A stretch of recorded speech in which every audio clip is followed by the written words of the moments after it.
नानी जी, आज रसोई में इतने अच्छे पकवान क्यों बन रहे हैं? अरे तेरे नाना जी ने एक तपस्वी मुनि जी को घर बुलाया है। वो उनसे धर्म चर्चा करेंगे। धर्म चर्चा? ये धर्म चर्चा क्या होता है? अगर इससे हमें स्वादिष्ट पकवान खाने को मिलते हैं तो मुझे भी धर्म चर्चा करनी है। धर्म चर्चा कोई बच्चों का खेल नहीं।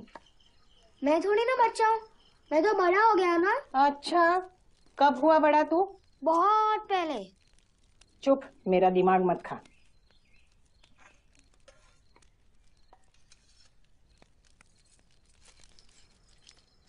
नानी, मैं लड्डू ले लूं? नहीं नहीं नहीं नहीं, वो मुनि जी को पहले। तू जा अपने नाना जी से बात कर, जा।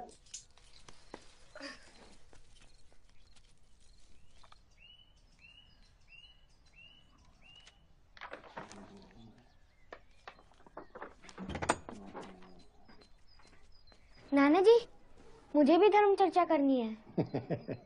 धर्म चर्चा करनी है? बेटा, धर्म चर्चा कोई बच्चों का खेल थोड़ी होता है। मैं थोड़ी ना बच्चा हूँ, मैं तो बड़ा हूँ ना।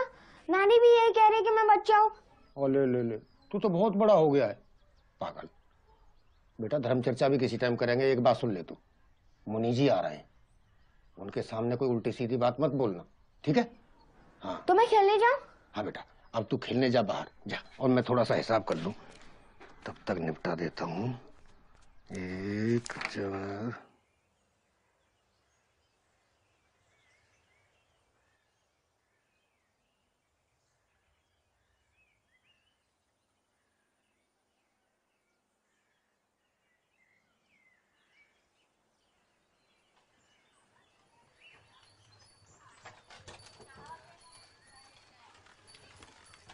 नानी, मुनि जी आ गए हैं।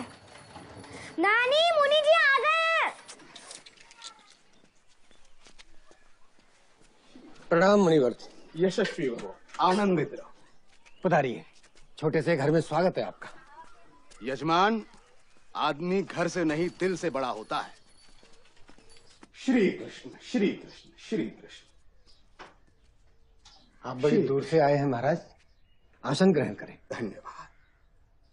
ईश्वर तेरी करुणा अपार है। धन्यवाद। श्री कृष्ण श्री कृष्ण श्री कृष्ण। वाह, क्या बढ़िया खुशबू आ रही है। अचानक मेरी यानी मेरे शरीर की भूख चौगनी हो गई। वाह, ये तो आपकी अनुकंपा है महाराज।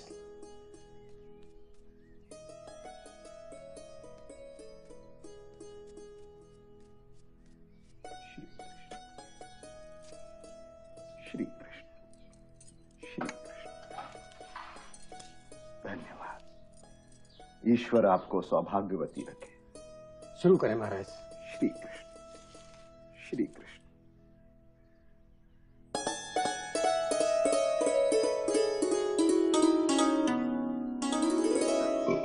वाह यजमान, आपने तो इस नश्वर शरीर को इसी जन्म में स्वर्ग का दर्शन करा दिया। आपके मन में कोई भी शंका हो, कोई भी प्रश्न हो, निसंकोच पूछो।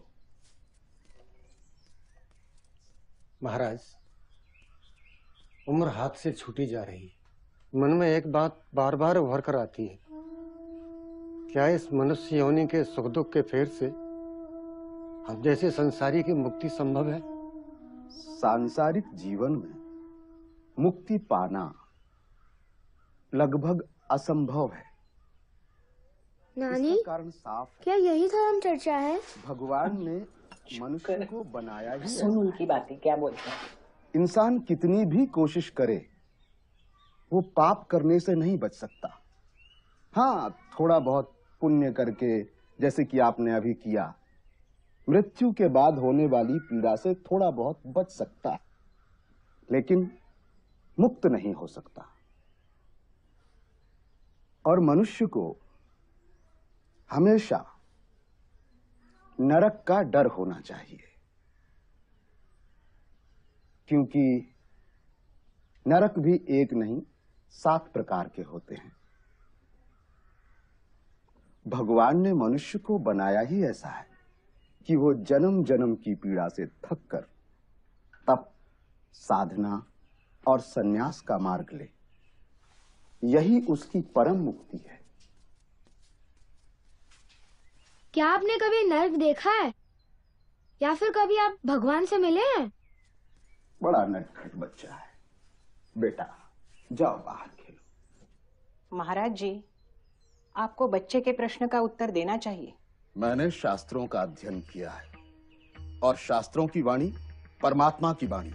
मैं सदा वही कहता हूँ। तो फिर तो आपका भगवान भी तो पापी हुआ, तभी तो हम सबको बनाया पाप करने के लिए। बेटा अपनी जुबान को काबू में रखो, वरना घोर अनर्थ हो जाएगा। अरे भाई, इसको भीतर लेके जाओ, पता नहीं क्या क्या बोले जा रहा है। बालक परमात्मा का स्वरूप होते हैं महाराज जी, और राजा को अपनी बात कहने का पूरा हक है। अपमान, धर्म का घोर अपमान। अब मैं यहाँ एक पल नहीं रुक सकता। हे परमात्मा, हे प्रभु, मुझे माफ करना। धर्म का घोर अपमान। अरे जाओ जाओ, हमारे गांव में गहरा तालाब है, उसमें जाके डूब मरो, सारे पापों से मुक्ति मिल जाएगी। जाको प्रभु दारुण दुख देही, ताकि मति पहले हर ले। चल बच्चा, मुझे दूसरे गांव छोड़ दे। घोर कलयुग आ गया। मैं अब कभी इस घर में कदम नहीं रखूंगा। घर क्या, इस गांव में कदम नहीं रखूंगा। हे कृष्ण, हे कृष्ण, हे कृष्ण, हे कृष्ण, हे कृष्ण, हे कृष्ण, मेरा इतना अपमान। हे कृष्ण।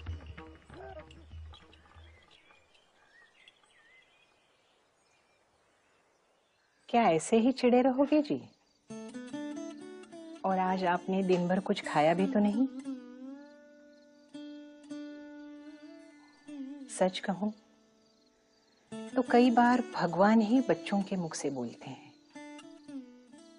जरा सोचो तो राजा ने जो बात कही वो 1 महीने में सही ही तो है ना? अब छोड़ो भी, बच्चे की बात पर इतना मुंह फुलाने की क्या जरूरत है? गुस्सा मुझे राजा पर नहीं, बल्कि अपने आप पर है। जो सीधी सच्ची बात राजा को दिखाई दे गई, वो इस बुढ़े की बुद्धि में पहले क्यों नहीं आई?